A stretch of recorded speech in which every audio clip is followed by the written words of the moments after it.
प्यारे विद्यार्थियों, साथियों, आज हम चर्चा करेंगे अंतर्राष्ट्रीय राजनीति का आदर्शवादी दृष्टिकोण। क्या?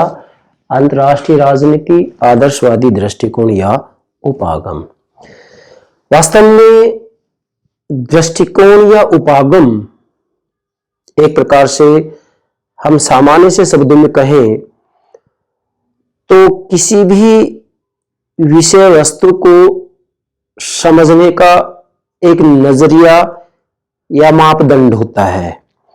बाकी मैं उपागम या दृष्टिकोण और सिद्धांत के पर अलग से लेक्चर अपलोड करूंगा।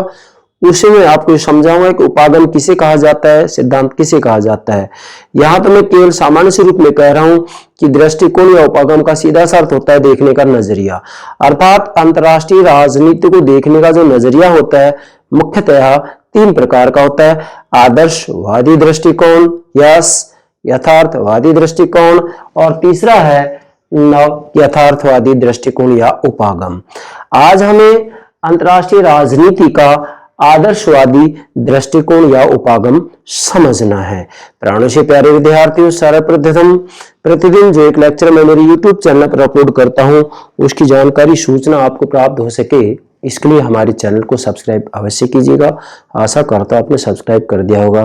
Thank you very much, thank you very much. Dear students, ध्यान दें, अंतर्राष्ट्रीय राजनीति में जैसे तीन दृष्टिकोण मैंने आपको बताए, विशेषकर आदर्शवादी दृष्टिकोण, यथार्थवादी दृष्टिकोण, नव यथार्थवादी दृष्टिकोण। ठीक इसी प्रकार से जब हम राजनीति विज्ञान का अध्ययन करते हैं तो राजनीति विज्ञान में भी मुख्यतः दो दृष्टिकोण माने जाते हैं, परंपरागत दृष्टिकोण, आधुनिक दृष्टिकोण। परंपरागत दृष्टिकोण आदर्शात्मक बातों का अध्ययन करता है, क्या होने चाहिए से संबंधित अध्ययन करता है।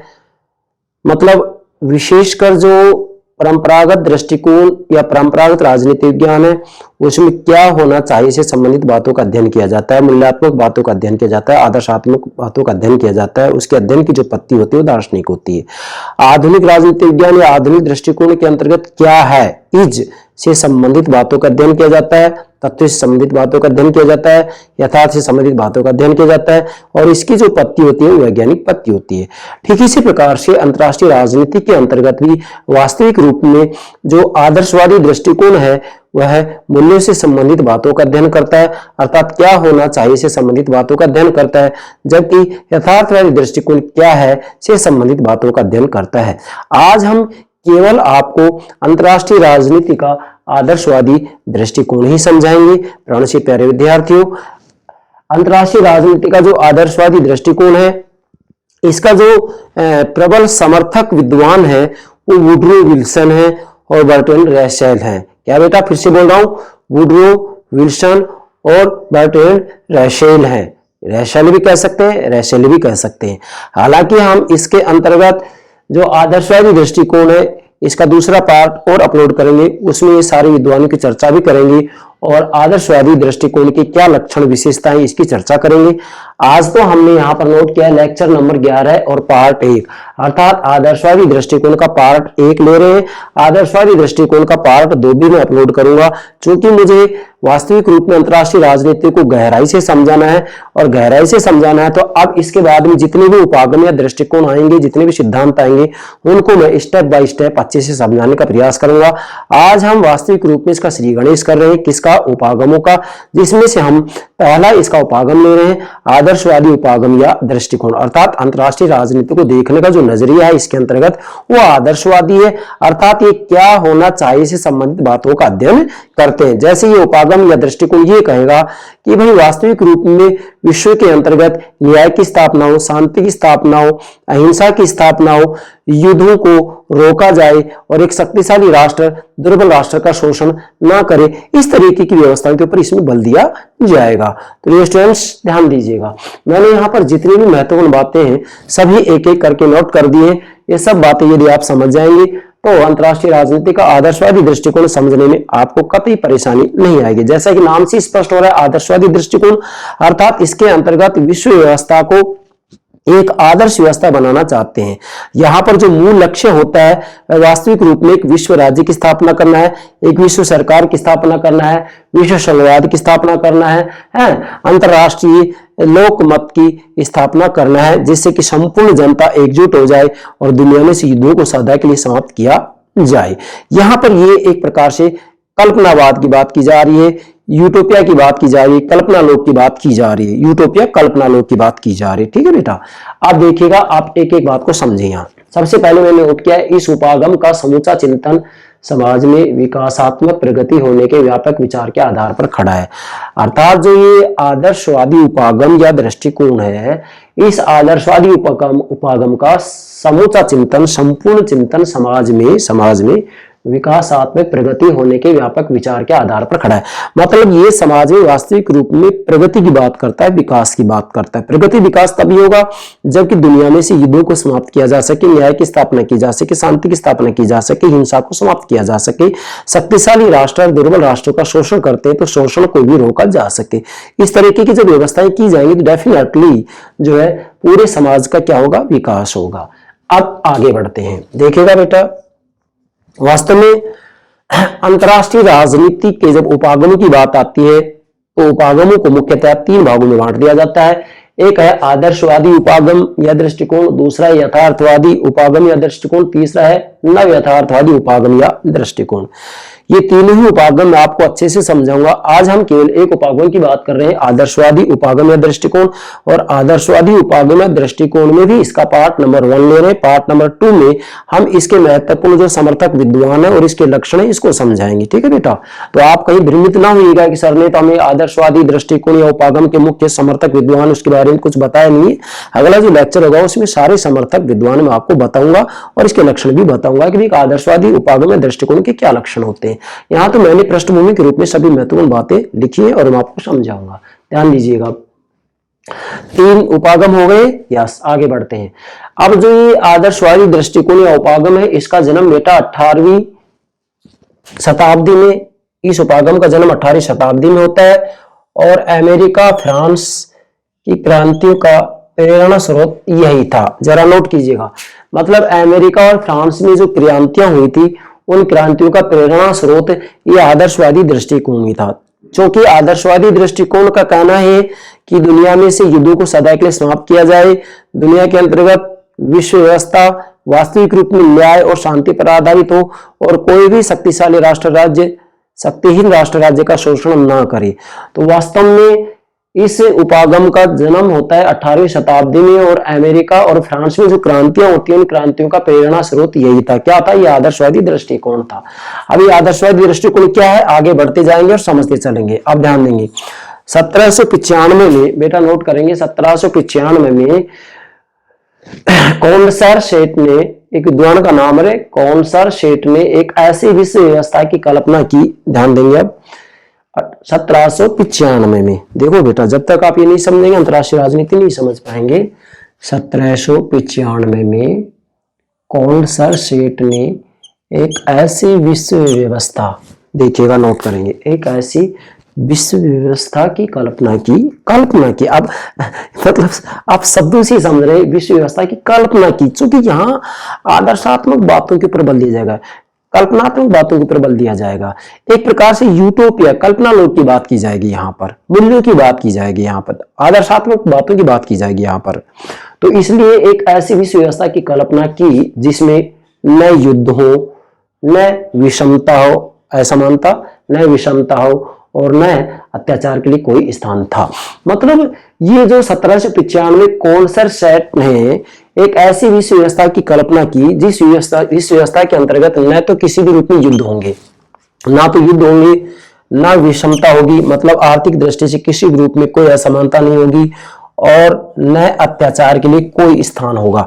अर्थात वास्तविक रूप में एक ऐसी विश्व व्यवस्था की कल्पना की जिसमें युद्ध नहीं होंगे, विषमता भी नहीं होगी, अत्याचार भी नहीं होंगे और इसी के साथ में हिंसा, हत्या, अनैतिकता, सत्ता लोलुपता और शक्ति के लिए संघर्ष की भावना सर्वथा लुप्त हो जाएगी।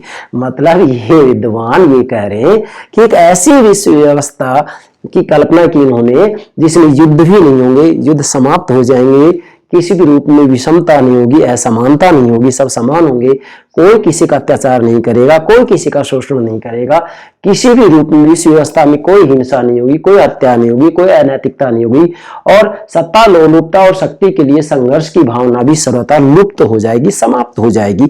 एक ऐसी विश्व व्यवस्था की कल्पना की।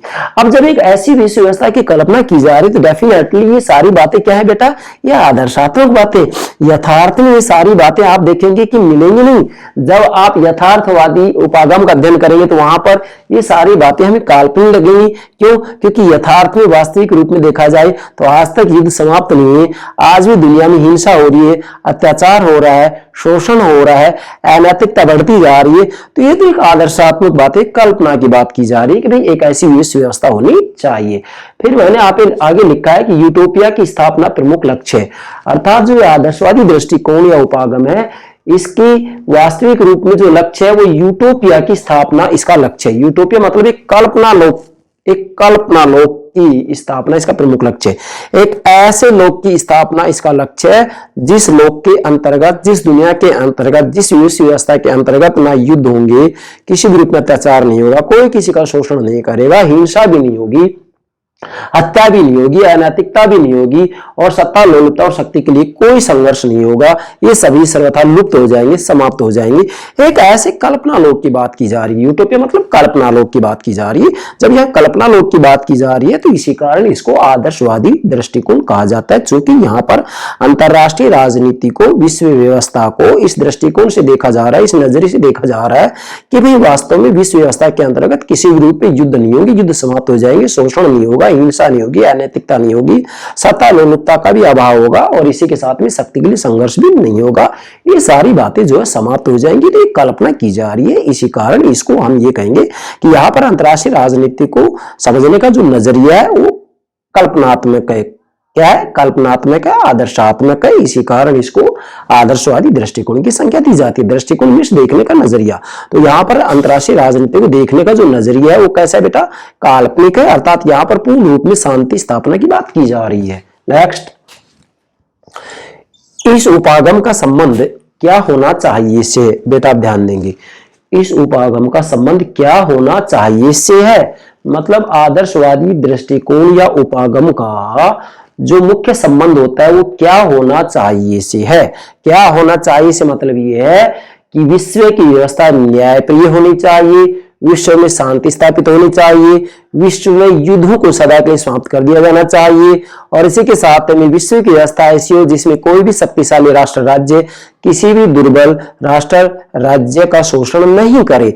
मतलब इस तरह की व्यवस्था होनी चाहिए। इसीलिए आप कह सकते हैं कि अंतर्राष्ट्रीय राजनीति का जो आदर्शवादी दृष्टिकोण है, अंतर्राष्ट्रीय राजनीति को समझने का जो आदर्शवादी नजरिया है, देखने का जो नजरिया है, वो यहाँ वास्तविक रूप में क्या होना चाहिए से संबंधित है। अर्थात इस उपागम का संबंध क्या होना चाहिए से मतलब विश्व की व्यवस्था कैसी होनी चाहिए। तो विश्व की व्यवस्था कैसी होनी चाहिए यहाँ पर कि विश्व की व्यवस्था ऐसी हो जिसमें युद्ध भी नहीं हो, पूर्ण रूप में शांति स्थापित हो, वहां किसी भी रूप में अन्याय नहीं हो, न्याय की स्थापना हो, किसी भी रूप में जो है अनैतिकता के लिए कोई जगह नहीं होगी, बल्कि नैतिकता की स्थापना करनी चाहिए। तो यहाँ वास्तविक रूप में एक प्रकार से कल्पना की बात की जा रही है कि क्या होना चाहिए, मतलब क्या होना चाहिए कि ऐसी विश्व व्यवस्था की स्थापना होनी चाहिए जिसमें पूर्ण रूप में शांति की स्थापना हो, युद्धों को पूर्ण रूप में समाप्त कर दिया जाए, हिंसा नहीं हो, अनैतिकता नहीं हो, सत्ता लोलुपता और शक्ति संघर्ष के लिए कोई स्थान नहीं हो। एक ऐसी विश्व व्यवस्था की स्थापना होनी चाहिए। इसलिए इस उपागम का संबंध क्या होना चाहिए से है। इसका मतलब यही होगा कि विश्व में न्याय की स्थापना हो, शांति की स्थापना हो, युद्ध के लिए कोई स्थान नहीं हो और शक्तिशाली राष्ट्र दुर्बल राष्ट्र का शोषण नहीं करे। ऐसी व्यवस्था की स्थापना होनी चाहिए, ऐसी विश्व व्यवस्था की स्थापना होनी चाहिए। ठीक है बेटा, अब आगे बढ़ते हैं। यह दृष्टिकोण कौन सा? आदर्शवादी दृष्टिकोण। यह दृष्टिकोण समस्तावादी तथा विधिवादी अध्ययन की ओर प्रवृत्त है। मतलब जो आदर्शवादी दृष्टिकोण है वह समस्तावादी तथा विधिवादी अध्ययन की ओर प्रवृत्त है या इनके ऊपर बल देता है। अर्थात आदर्शवादी दृष्टिकोण वास्तविक रूप में विधिवादी मतलब कानूनी अध्ययन के ऊपर बल देता है और साथ में समस्तावादी अध्ययन पर बल देता है। इसका सीधा सा तात्पर्य होगा कि ये जो दृष्टिकोण है, आदर्शवादी दृष्टिकोण ये कहता है कि वास्तविक रूप में जैसे ही सबल या शक्तिशाली अंतरराष्ट्रीय संस्थाओं की स्थापना कर दी जाएगी तो दुनिया में से विवादों का समाधान हो जाएगा। जैसा कि 1919 के अंतर्गत राष्ट्र संघ की स्थापना की गई और उसके बाद में 24 अक्टूबर 1945 को संयुक्त राष्ट्र संघ की स्थापना की गई। तो ये जो स्थापना की गई है वास्तविक रूप में समस्थावादी के अंतर्गत ही आता है, समस्थावादी अध्ययन के अंतर्गत ही आता है। आगे बढ़ते हैं। अंतरराष्ट्रीय संबंधों की जटिल समस्याओं के समाधान के लिए ये 3 बातों पर बल देता है। अब ध्यान दीजिएगा, मतलब वास्तविक रूप में जो आदर्शवादी दृष्टिकोण है अंतरराष्ट्रीय संबंधों की जटिल समस्याओं के समाधान के लिए 3 बातों पर बल देता है। कौन? आदर्शवादी दृष्टिकोण। राजनीति को समझने का जो नजरिया है वो आदर्शात्मक है। राजनीति को समझने का जो नजरिया आदर्शात्मक काल्पनिक है, इसे ही आदर्शवादी दृष्टिकोण कहा जाता है। नंबर 1, राष्ट्रों को अपने अंतरराष्ट्रीय व्यवहार में नैतिक सिद्धांतों पर चलना चाहिए और परंपरागत शक्ति राजनीति से दूर रहने का यत्न करना चाहिए। अर्थात वास्तविक रूप में यहाँ पर इसकी जो पहली बात आती है कि राष्ट्रों को, मतलब राष्ट्र राज्यों को, जैसे अमेरिका, भारत, चीन, राष्ट्र राज्यों को अपने अंतरराष्ट्रीय व्यवहार में नैतिक सिद्धांतों पर न चलना चाहिए, नैतिक सिद्धांतों पर न चलना चाहिए। विदेश नीति तय करते समय नैतिक सिद्धांतों को अपनाएं और परंपरागत शक्ति राजनीति से दूर रहने का यत्न करना चाहिए। मतलब वास्तविक रूप में जो शक्ति के लिए संघर्ष की राजनीति उससे इन्हें दूर रहना चाहिए। दूसरा है, शक्ति राजनीति के प्रबल पोषक सर्वाधिकारवादी दल रहे हैं, अतः ऐसे दलों को समाप्त करने का प्रयत्न करना चाहिए। आदर्शीय दृष्टिकोण ये कह रहा है कि वास्तविक रूप में शक्ति राजनीति के प्रबल पोषक सर्वाधिकारवादी दल रहे हैं, जैसे आप देखेंगे चीन के अंतर्गत साम्यवादी दल है, अतः ऐसे दलों को समाप्त करने का प्रयत्न करना चाहिए। और तीसरा कह रहे हैं कि विश्व सरकार की स्थापना करके शक्ति राजनीति को सदैव के लिए दफना देना चाहिए। तीसरा जो आदर्शवादी दृष्टिकोण ये कह रहा है कि भाई विश्व सरकार की स्थापना करके शक्ति राजनीति को सदैव के लिए दफना देना चाहिए, समाप्त कर देना चाहिए। क्योंकि वास्तविक रूप में जब विश्व राज्य की स्थापना हो जाएगी तो विश्व सरकार की स्थापना हो जाएगी, विश्व सरकार की स्थापना हो जाएगी तो ऐसी स्थिति में शक्ति के लिए संघर्ष की राजनीति स्वतः ही समाप्त हो जाएगी। इसलिए इन्होंने 1919 में राष्ट्र संघ की स्थापना की। राष्ट्र संघ जब विफल हो गया तो ऐसी स्थिति में 24 अक्टूबर 1945 को संयुक्त राष्ट्र संघ की स्थापना की। हालांकि आज हम देखें तो संयुक्त राष्ट्र संघ भी अपने आप में विश्व शांति स्थापना करने के लिए इतना सफल नहीं हुआ है। आज भी संयुक्त राष्ट्र संघ विश्व युद्धों को रोकने में एक प्रकार से असफल ही रहा है, ये बात सत्य है। नेक्स्ट बात आती है, आदर्शवादी अंतरराष्ट्रीय राजनीति को स्वयं में साध्य न मानकर साधन मानते हैं। बहुत महत्वपूर्ण बात है, एग्जाम पूछ लिया जाता है। आदर्शवादी जो दृष्टिकोण है वह अंतरराष्ट्रीय राजनीति, मतलब अंतरराष्ट्रीय राजनीति और राजनीति, अंतरराष्ट्रीय राजनीति को स्वयं में साध्य न मानकर साधन मानते हैं। मतलब आदर्शवादी दृष्टिकोण अंतरराष्ट्रीय राजनीति को स्वयं में साध्य न मानकर केवल एक साधन मानते हैं। क्या मानते हैं? साधन मानते हैं, और जिसका उद्देश्य अंतरराष्ट्रीय न्याय का विकास करना है। मतलब जिसका उद्देश्य क्या है? अंतरराष्ट्रीय न्याय का विकास करना है। बेटा फिर से दोहरा रहा हूं मैं, आदर्शवादी दृष्टिकोण अंतरराष्ट्रीय राजनीति को स्वयं में साध्य न मान करके साधन मानता है। क्या मानता है? साधन मानता है, और इसका उद्देश्य अंतरराष्ट्रीय न्याय का विकास करना है। ठीक है बेटा। फिर इसके बाद में लिखा है कि राज्य का उद्देश्य, अर्थात जिस प्रकार से राज्यों का उद्देश्य नागरिकों की स्वतंत्रता, समानता और कल्याण की वृद्धि करना है, उसी प्रकार अंतरराष्ट्रीय राजनीति इन्हीं लक्ष्यों की प्राप्ति के लिए विदेश नीति का संचालन होना चाहिए। मतलब उसी प्रकार से अंतरराष्ट्रीय राजनीति इन्हीं लक्ष्यों की प्राप्ति के लिए विदेश नीति का संचालन होना चाहिए। मतलब यह मूल बात यह आ रही है कि जैसे राज्य का उद्देश्य क्या होता है, जैसे भारत राज्य है, अमेरिका राज्य है, तो राज्य का उद्देश्य होता है नागरिक की स्वतंत्रता, समानता और कल्याण की वृद्धि करना। ठीक उसी प्रकार से अंतरराष्ट्रीय राजनीति का भी ये लक्ष्य होना चाहिए। क्या होना चाहिए? कि वास्तविक रूप में इन्हीं लक्ष्यों की प्राप्ति के लिए विदेश नीति का संचालन होना चाहिए। मतलब विदेश नीति का संचालन स्वतंत्रता, समानता और कल्याण की वृद्धि के लिए ही होना चाहिए। जैसे राज्यों का लक्ष्य नागरिकों की स्वतंत्रता, समानता और कल्याण की वृद्धि है, वैसे ही उसी प्रकार अंतरराष्ट्रीय राजनीति के अंतर्गत जो विदेश नीति तय की जाती है, उद्देश्य उस विदेश नीति का संचालन भी इन्हीं लक्ष्यों की प्राप्ति, मतलब स्वतंत्रता, समानता और कल्याण की वृद्धि ही होना चाहिए। इसका मूल भावार्थ है। मतलब राज्यों का उद्देश्य जैसे नागरिकों की स्वतंत्रता, समानता और कल्याण की वृद्धि है, वैसे ही अंतरराष्ट्रीय राजनीति के अंतर्गत जो विदेश नीति है, उस विदेश नीति का संचालन इन्हीं लक्ष्यों की प्राप्ति होना चाहिए। इन्हीं लक्ष्यों की प्राप्ति का मतलब स्वतंत्रता, समानता और कल्याण की वृद्धि। मतलब राज्यों के लक्ष्य भी यही है, तो अंतरराष्ट्रीय राजनीति के अंतर्गत भी वास्तविक रूप में विदेश नीति का संचालन इन्हीं लक्ष्यों को ध्यान में रखकर करना चाहिए। इसका मूल भावार्थ ये होगा। नेक्स्ट, यह उपागम, कौन सा उपागम? आदर्शवादी उपागम या दृष्टिकोण। यह उपागम राजनीतिक नैतिकता, अंतरराष्ट्रीय लोकमत, विश्व संघवाद विश्व सरकार के आदर्श के साथ बंधा है। मतलब जो आदर्शवादी दृष्टिकोण है अर्थात अंतर्राष्ट्रीय राजनीति को समझने का, देखने का जो नजरिया है वो आदर्शात्मक है। तो जो ये आदर्शवादी दृष्टिकोण है वह वास्तविक रूप में अंतर्राष्ट्रीय राजनीति किस दृष्टिकोण से देख रहा है, किस नजरिए से देख रहा है कि यह उपागम अर्थात आदर्शवादी उपागम दृष्टिकोण राजनीतिक नैतिकता, अंतर्राष्ट्रीय लोकमत, विश्व संवाद, विश्व सरकार के आदर्श के साथ बंधा है। मतलब आदर्शवादी दृष्टिकोण इन आदर्शों के साथ बंधा है। क्या बंधा है कि वास्तविक रूप में अंतर्राष्ट्रीय राजनीति के अंतर्गत, अंतर्राष्ट्रीय संबंधों के अंतर्गत राजनीतिक नैतिकता पर बल दिया जाए, अंतर्राष्ट्रीय लोकमत को ध्यान में रखा जाए, विश्व संवाद की स्थापना पर बल दिया जाए और विश्व सरकार के आदर्श को प्राप्त करना चाहिए अर्थात विश्व सरकार की स्थापना की जाए। ये तभी संभव होगा जब एक विश्व राज्य की स्थापना हो। विश्व राज्य की स्थापना होगी तो फिर विश्व सरकार की स्थापना की जाएगी और विश्व सरकार की स्थापना की जाएगी तो विश्व सरकार का जो गठन होगा वह संवाद के आधार पर होगा और ऐसी स्थिति में अंतर्राष्ट्रीय लोकमत इसके पूर्ण रूप में समर्थन में आ जाएगा और जब ऐसा हो जाएगा तो राजनीतिक नैतिकता की स्थापना हो जाएगी। ये आदर्शवादी दृष्टिकोण का कहना है। नेक्स्ट बात है, यह कल्पनावाद का ही प्रतिरूप है अर्थात जो आदर्शवादी दृष्टिकोण या उपागम है वास्तव में कल्पनावाद का ही प्रतिरूप है, क्योंकि यहाँ पर काल्पनिक बातों पर बल दिया जा रहा है, आदर्शात्मक बातों के ऊपर बल दिया जा रहा है, क्या होना चाहिए से संबंधित बातों पर बल दिया जा रहा है। जैसे क्या होना चाहिए संबंधित बातों का मतलब ये होगा कि भाई विश्व के अंतर्गत युद्ध को समाप्त किया जाए, विषमता को समाप्त किया जाए, हिंसा भी नहीं हो, सत्ता लोलुपता के लिए कोई स्थान नहीं हो, विश्व व्यवस्था में पूर्ण रूप में शांति स्थापित की जाए, न्याय की स्थापना हो, इन सब बातों के ऊपर बल दे रहा है। तो एक प्रकार से कल्पना की जा रही है, जबकि यथार्थ जगत में देखा जाए तो आज तक हम देखते हैं कि युद्ध समाप्त नहीं हुए, आज भी युद्ध हो रहे हैं, शक्तिशाली राष्ट्र दुर्बल राष्ट्रों का शोषण भी कर रहे हैं, हिंसा भी हो रहा है, अत्याचार भी हो रहा है, शक्ति के लिए संघर्ष भी हो रहा है। तो ये यथार्थवाद के अंतर्गत आ जाता है। लेकिन वास्तविक रूप में जब आदर्शवाद की बात की जाती है इसमें केवल कल्पना की बात की जाती है, इसलिए आप कह सकते हैं कि यह कल्पनावाद का ही प्रतिरूप है। मतलब आदर्शवादी दृष्टिकोण कल्पनावाद का ही प्रतिरूप है। आगे लिखा है, मानकात्मक सिद्धांतों के आधार पर अंतरराष्ट्रीय संबंधों को परखता है।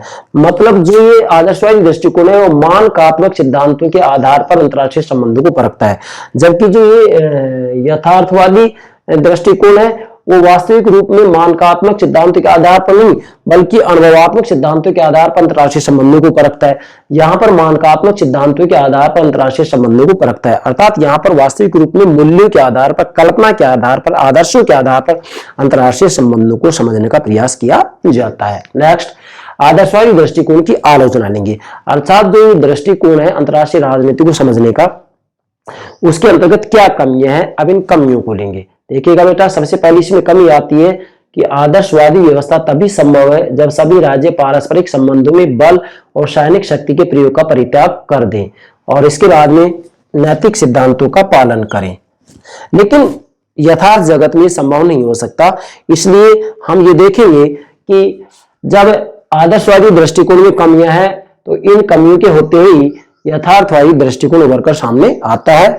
ध्यान देंगे, आदर्शवादी व्यवस्था तभी संभव है जब सभी राज्य, सभी राष्ट्र राज्य, भारत, अमेरिका, चीन, रूस, जितने भी राष्ट्र राज्य जैसे संयुक्त राष्ट्र संघ के अंतर्गत आज सदस्य संख्या की बात की जाती तो 193 राष्ट्र राज्य हैं उसके सदस्य। ठीक है बेटा, तो उन सभी की बात की जा सकती है। आदर्शवादी व्यवस्था तभी संभव है जब सभी राज्य, जैसे 193 राज्य की बात कर सकते हैं, जब सभी राज्य पारस्परिक संबंधों में बल और सैनिक शक्ति के प्रयोग का परित्याग कर दे और नैतिक सिद्धांतों का पालन करें। ठीक है बेटा, तो वास्तव में सबसे पहले तो ये इसकी आलोचना यही हो रही है कि भाई ये तभी संभव होगा जब सभी राज्य पारस्परिक संबंधों में बल और सैनिक शक्ति के प्रयोग का त्याग कर दे और नैतिक सिद्धांतों का पालन करें। लेकिन व्यवहार के धरातल पर हम देखते हैं तो कोई भी राष्ट्र राज्य बल और सैनिक शक्ति का त्याग करने के लिए तैयार नहीं है। क्या? बल और सैनिक शक्ति के प्रयोग का त्याग करने के लिए तैयार नहीं है। कोई भी राष्ट्र राज्य नैतिक सिद्धांतों का पालन करने के लिए तैयार नहीं है। ठीक है, इसके बाद मार्गेन थाउ, हांस मार्गेन थाउ, जिन्होंने की आगे चलकर के यथार्थवादी सिद्धांत दिया है, ये कह रहे हैं कि इस विश्व में परस्पर विरोधी स्वार्थ और संघर्ष इतने अधिक प्रबल हैं कि इनके होते हुए नैतिक सिद्धांतों को पूर्ण रूप से क्रियान्वित नहीं किया जा सकता। मतलब हांस मार्गेन थाउ स्पष्ट रूप में कह दिया है कि वास्तविक रूप में इस विश्व में परस्पर विरोधी स्वार्थ और संघर्ष इतने अधिक प्रबल हैं कि इनके होते हुए नैतिक सिद्धांतों को पूर्ण रूप से क्रियान्वित नहीं किया जा सकता। तो ये बात सत्य है कि आदर्शवादी दृष्टिकोण में एक कमी है क्योंकि व्यवहार के धरातल पर ये बातें लागू नहीं हो सकती। दूसरी आलोचना है, आदर्शवादी व्यवस्था लाने के लिए उग्र सैनिकवाद, हिंसक शक्तियों का पूरा दमन और विरोध किया जाना चाहिए। अर्थात वास्तविक रूप में यदि आदर्शवादी व्यवस्था की स्थापना करनी तो इसके लिए उग्र सैनिकवाद और हिंसक शक्तियों का पूरा दमन और विरोध किया जाना चाहिए, जबकि यथार्थ के धरातल पर यह संभव नहीं हो सकता है। तीसरा है, इस सिद्धांत के अनुरूप, इस सिद्धांत मतलब आदर्शवादी, इस सिद्धांत के अनुरूप राज्यों से उदात्त नैतिक सिद्धांतों के पालन की आशा रखना मृग मरीचिका मात्र है। मतलब वास्तविक रूप में राज्यों से ये आशा लगाना कि नैतिक सिद्धांतों का ये पालन करेंगे, तो वास्तविक रूप में व्यवहार के धरातल पर, यथार्थ के धरातल पर कोई भी राष्ट्र राज्य नैतिक सिद्धांतों का पालन करने के लिए बाध्य नहीं है। और यदि हम ऐसा सोचते तो एक प्रकार से मृग मरीचिका मात्र है। मृग मरीचिका उसे कहते हैं जैसे हम रास्ते में चल रहे हैं, रोड पर चल रहे हैं, तो हमें कुछ दूरी पर जल दिखाई दे और उसके बाद में जैसे नजदीक जाते हैं तो वहां पर जल नहीं होता है, फिर आगे बढ़ते हैं तो फिर दूरी पर जल दिखाई दे, उसके बाद वहां पहुंचते हैं तो वहां पर फिर जल नहीं होता है। वास्तविक रूप में जल होता नहीं है लेकिन वो दिखाई देता है, मृग मरीचिका मात्र। ठीक है बेटा, तो ये तीन इसकी आलोचना है। तो कहने का भावार्थ ये कि वास्तविक रूप में जो आदर्शवादी दृष्टिकोण कह रहा है कि भाई विश्व व्यवस्था वास्तविक रूप में ऐसी हो सकती है जिसके अंतर्गत युद्धों को समाप्त किया जा सकता है, न्याय की स्थापना की जा सकती है, शोषण को समाप्त किया जा सकता है, विषमता को समाप्त किया जा सकता है, लेकिन यथार्थ के धरातल पर यह संभव नहीं हो सकता है। क्यों नहीं हो सकता है? क्योंकि सभी राष्ट्र राज्य वास्तविक रूप में अपने अपने राष्ट्रीय हितों की रक्षा के लिए अपनी सैनिक शक्ति को बढ़ाने का प्रयास करते हैं, बल का भी प्रयोग करते हैं और कोई भी नैतिक सिद्धांतों का पालन करने के लिए तैयार नहीं होता है। आज यदि हम देखें तो वास्तविक रूप में क्या पूरी दुनिया के अंतर्गत शांति स्थापित हो गई है? नहीं हुई है। क्या दुनिया में युद्धों को रोका जा सका है? नहीं रोका जा सका है। इसका मूल कारण क्या है? इसका मूल कारण यही है कि वास्तविक रूप में अंतर्राष्ट्रीय राजनीति का मूल जो केंद्र होता है वो शक्ति के लिए संघर्ष होता है। तो शक्ति के लिए संघर्ष आज भी बरकरार है और आगे भी बरकरार रहेगा। और शक्ति के लिए संघर्ष इसलिए होता है कि सभी राष्ट्र राज्य अपने अपने राष्ट्रीय हितों की रक्षा के लिए वास्तविक रूप में शक्ति का प्रयोग करते हैं। ठीक है बेटा, इसके बाद में आगे आते हैं हम। राष्ट्र संघ की स्थापना के कुछ ही वर्षों बाद इस उपागम की कमियां स्पष्ट होने लगी, क्योंकि वास्तविक रूप में इन्होंने अर्थात 1919 में जब राष्ट्र संघ की स्थापना की गई तो इनको विश्वास था कि राष्ट्र संघ की स्थापना होने के बाद में दुनिया में शांति की स्थापना हो सकती है, युद्धों को रोका जा सकता है। लेकिन राष्ट्र संघ युद्धों को रोकने में असफल रहा और उसके बाद में 24 अक्टूबर 1945 को जब संयुक्त राष्ट्र संघ की स्थापना की गई तो वह भी युद्धों को रोकने में असफल रहा। तो राष्ट्र संघ की स्थापना के कुछ ही वर्षों बाद इस उपागम की कमियां स्पष्ट होने लगी। मतलब राष्ट्र संघ की स्थापना 1919 में होती है, संयुक्त राष्ट्र संघ की स्थापना कब होती है? 24 अक्टूबर 1945 को होती है। ठीक है बेटा, तो वास्तव में इस राष्ट्र संघ की स्थापना होने के बाद भी जो है कुछ वर्षों बाद ही इसकी कमियां स्पष्ट होना शुरू हो जाती है। किसकी? आदर्शवादी दृष्टिकोण की। क्या? नंबर एक, राष्ट्र संघ कभी भी मानवीय बंधुता का प्रतीक नहीं। ध्यान दीजिएगा, जो राष्ट्र संघ है वास्तविक रूप में कभी भी मानवीय बंधुता का प्रतीक नहीं बन पाया। दूसरा, राष्ट्र संघ सत्ताधारी सरकारों में सहयोग का एक उपाय मात्र ही रहा। मतलब राष्ट्र संघ सत्ताधारी सरकारों में सहयोग का एक उपाय मात्र ही रहा, जबकि वास्तविक रूप में इसके लिए अन्य उपायों का प्रयोग नहीं किया गया। तीसरा, राष्ट्र संघ की व्यवस्था में छोटे और कमजोर राष्ट्रों का ब्रिटेन और फ्रांस जैसी बड़ी शक्तियों पर से विश्वास उठ चुका था, इसलिए भी जो है राष्ट्र संघ वास्तविक रूप अपने आप में विफल रहा, असफल रहा। इसलिए आदर्शवादी दृष्टिकोण वास्तविक रूप में इसके जो दोष है, जो कमी है, उभर कर सामने आना शुरू हो गया और यह कहना शुरू हो गया कि वास्तविक रूप में दुनिया में युद्धों को नहीं रोका जा सकता, शांति की स्थापना नहीं की जा सकती। मैं एक बार पुनः आपको कहना चाहता हूं कि आदर्शवादी दृष्टिकोण का जो सबसे प्रबल समर्थक था वो वुडरो विल्सन था। बाकी दूसरा जो विचारक है, इसका विद्वान है, वो बर्ट्रैंड रसेल है और इससे संबंधित अन्य जो विद्वान है वो इसके पार्ट 2 में हम ये सभी बता देंगे। इसके बाद मैंने लिखा है यहाँ पर, राष्ट्र संघ की असफलता के, ध्यान दीजिएगा, राष्ट्र संघ की असफलता ने, बेटा ध्यान देंगे, राष्ट्र संघ की असफलता ने सिद्ध कर दिया। क्या सिद्ध कर दिया? मतलब राष्ट्र संघ की स्थापना 1919 में होगी लेकिन ये युद्धों को रोकने में असफल रहा। मैं तो ये कहूंगा 24 अक्टूबर 1945 को संयुक्त राष्ट्र संघ की स्थापना की गई, वो भी युद्धों को रोकने में असफल ही रहा है। आज भी देख सकते हैं आप, रूस और यूक्रेन में युद्ध छिड़ा हुआ है, तो क्या यूएन संयुक्त राष्ट्र संघ उसको रोकने में सफल रहा है? नहीं, सफल नहीं रहा है, असफल रहा है। तो डेफिनेटली एक आदर्श की बात अलग होती है, यथार्थ की बात अलग होती है। आदर्श की बातों के अंदर काल्पनिक बातें की जाती है, यथार्थ में व्यवहारिकता की बात की जाती है। तो आदर्श में तो हम ये कह सकते हैं कि राष्ट्र राज्य को शक्ति के लिए संघर्ष की प्रवृत्ति को छोड़ देना चाहिए, लेकिन यथार्थ में कोई भी राष्ट्र राज्य शक्ति के लिए संघर्ष की प्रवृत्ति को छोड़ने के लिए तैयार नहीं है, क्योंकि सभी राष्ट्र राज्य अपने अपने राष्ट्रीय हितों की रक्षा करने के लिए अथक प्रयास करते रहते हैं, अथक प्रयास करते हैं, तो अपनी अपनी शक्ति को, सैनिक शक्ति को बढ़ाने का प्रयास करते हैं। इसलिए दुनिया में युद्धों को रोका नहीं जा सकता। देखेंगे आप, राष्ट्र संघ की असफलता ने ये सिद्ध कर दिया, क्या सिद्ध कर दिया, कि न्याय नैतिकता के आधार पर अंतरराष्ट्रीय संबंधों का संचालन नहीं हो सकता। मतलब राष्ट्र संघ की विफलता ने, असफलता ने सिद्ध कर दिया, क्या सिद्ध कर दिया, कि न्याय नैतिकता के आधार पर अंतरराष्ट्रीय संबंधों का संचालन नहीं हो सकता। वास्तविक रूप में अंतरराष्ट्रीय संबंधों का संचालन तो शक्ति के लिए संघर्ष के आधार पर ही होता है। डेफिनेटली, चाहे जैसे हांसे मार्गेन था, वो कहते हैं कि चाहे कोई भी राजनीति हो, घरेलू राजनीति हो, अंतरराष्ट्रीय राजनीति हो, शक्ति के लिए संघर्ष ही है। तो ये हांसे मार्गेन था, एक यथार्थवादी विद्वान है, तो यथार्थ की बात कर रहे हैं। और वुडरो विल्सन एक कल्पनावादी, कल्पना की बात कर रहे हैं। ये कह रहे हैं कि विश्व व्यवस्था में न्याय और नैतिकता की स्थापना हो सकती है, लेकिन यहां पर कहा जा रहा है कि राष्ट्र संघ की असफलता ने सिद्ध कर दिया कि न्याय नैतिकता के आधार पर अंतरराष्ट्रीय संबंधों का संचालन नहीं हो सकता। वैसे भी देखा जाए तो जब हम राजनीतिक विज्ञान का अध्ययन करते हैं, वहां पर कहा जाता है, जैसा कि मैकियावेली स्पष्ट रूप में जो है धर्म और नैतिकता को राजनीति से बिल्कुल अलग कर दिया था। इसलिए मैकियावेली को आधुनिक राजनीतिक चिंतन का जनक माना जाता है। आधुनिक राजनीतिक चिंतन का जनक मैकियावेली को माना जाता है, क्योंकि मैकियावेली ने धर्म और नैतिकता को राजनीति से बिल्कुल अलग कर दिया। तो यहां पर भी वही बात आ रही है कि वास्तविक रूप में न्याय और नैतिकता के आधार पर अंतरराष्ट्रीय संबंधों का संचालन नहीं हो सकता। ये राष्ट्र संघ की विफलता ने सिद्ध कर दिया।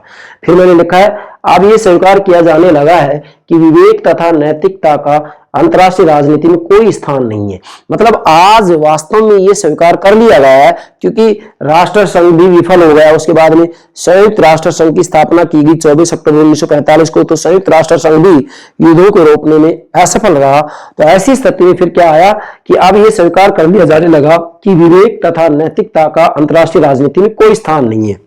मतलब अंतरराष्ट्रीय राजनीति में विवेक और नैतिकता का कोई स्थान नहीं है। वास्तविक रूप में देखा जाए तो अंतरराष्ट्रीय राजनीति के दो ही मुख्य तत्व होते हैं, मैंने लिख भी दिया है। दो मुख्य तत्व हैं, शक्ति एवं राष्ट्रीय हित। क्या? शक्ति एवं राष्ट्रीय हित, अर्थात सभी प्रकार की राजनीति, चाहे घरेलू राजनीति हो चाहे अंतरराष्ट्रीय राजनीति हो, शक्ति के लिए संघर्ष है। तो अंतरराष्ट्रीय राजनीति का मुख्य तत्व होगा एक तो शक्ति, शक्ति के लिए संघर्ष, और दूसरा होगा राष्ट्रीय हित। सभी राष्ट्र राज्य अपने अपने राष्ट्रीय हितों की सुरक्षा के लिए शक्ति का प्रयोग करते हैं। जब शक्ति का प्रयोग करते हैं तो ऐसी स्थिति में अपने राष्ट्रीय हितों की रक्षा के लिए जब उनके हितों में टकराव होता है, हितों में टकराव होने के कारण शक्ति के लिए संघर्ष होता है, शक्ति के लिए संघर्ष होता है, तो ऐसी स्थिति में फिर राष्ट्रीय हितों में जब टकराहट बहुत ज्यादा हो जाता है तो ऐसी स्थिति में फिर एकमात्र विकल्प होता है युद्ध। इसलिए कहा जा सकता है कि विवेक तथा नैतिकता का अंतरराष्ट्रीय राजनीति में कोई स्थान नहीं है, और अंतरराष्ट्रीय राजनीति के मुख्य तत्व शक्ति एवं राष्ट्रीय हित है। शक्ति एवं राष्ट्रीय हित के ऊपर मैं अलग से लेक्चर अपलोड करूंगा। और जैसे यहां पर यह कहा जाता है कि अंतरराष्ट्रीय राजनीति के मुख्य तत्व शक्ति एवं राष्ट्रीय हित है, तो शक्ति एवं राष्ट्रीय हित अंतरराष्ट्रीय राजनीति के मुख्य तत्व है। यह बात यथार्थवादी दृष्टिकोण कहता है। कौन कहता है? यथार्थवादी दृष्टिकोण कहता है। तो मैं आदर्शवादी दृष्टिकोण का दूसरा पार्ट अपलोड करके और उसके बाद में आपको यथार्थवादी दृष्टिकोण समझाऊंगा। अब मुझे विश्वास है आप ये बात समझ गए होंगे कि अंतरराष्ट्रीय राजनीति का आदर्शवादी दृष्टिकोण क्या कहना चाह रहा है। देखिएगा, अंतरराष्ट्रीय राजनीति का आदर्शवादी दृष्टिकोण ये कहना चाह रहा है कि एक ऐसी विश्व व्यवस्था की स्थापना की जानी चाहिए जिसके अंतर्गत न्याय की स्थापना हो, युद्ध को समाप्त किया जाए, विषमता को समाप्त किया जाए, शक्ति के लिए संघर्ष नहीं हो, किसी भी रूप में सत्ता लोलुपता का भाव नहीं हो, किसी भी रूप में, जैसे मैंने यहाँ नोट भी कर रखा है, इधर देख सकते हैं आप, सत्ता लोलुपता और शक्ति के लिए संघर्ष की भावना सर्वथा लुप्त हो जाएगी, हिंसा भी नहीं होगी, हत्या भी नहीं होगी, अनैतिकता भी नहीं होगी। एक ऐसी कल्पना की जाएगी, मतलब कल्पना लोग की बात की जा रही है कि एक ऐसी विश्व व्यवस्था की स्थापना कर दी जाए जिसके अंतर्गत क्या हो, फिर से दोहरा रहा हूं, एक ऐसी विश्व व्यवस्था की कल्पना की जाती है यहाँ जिसमें ना युद्ध होंगे, ना विषमता होगी, ना अत्याचार होगा, ना हिंसा होगी, ना हत्या होगी, ना अनैतिकता होगी, ना सत्ता लोलुपता होगी, और ना ही शक्ति के लिए संघर्ष होगा। ये सभी लुप्त हो जाएंगे, समाप्त हो जाएंगे। तो एक प्रकार से कल्पना लोग की बात की जा रही है कि एक ऐसी विश्व व्यवस्था की स्थापना की जानी चाहिए जिसमें पूर्णतः शांति हो, सभी राष्ट्र राज्य शांति से रहे, सभी मानवता पूर्ण रूप में शांति से अपना जीवन व्यतीत करे। तो एक प्रकार से कल्पना की बात की जा रही, कल्पना लोग की बात है, लेकिन यथार्थ के धरातल पर ये सभी बातें आज तक लागू नहीं हो पाई है। इसलिए चूंकि आदर्शवादी दृष्टिकोण में कमी है और इन कमियों को आगे चल करके जो है यथार्थवादी दृष्टिकोण के द्वारा दूर किया जाता है। स्पष्ट रूप में कह दिया गया है कि वास्तविक रूप में अंतरराष्ट्रीय, जैसा कि मैंने यहाँ लिखा भी है कि अंतरराष्ट्रीय राजनीति में विवेक और नैतिकता का कोई स्थान नहीं होता है।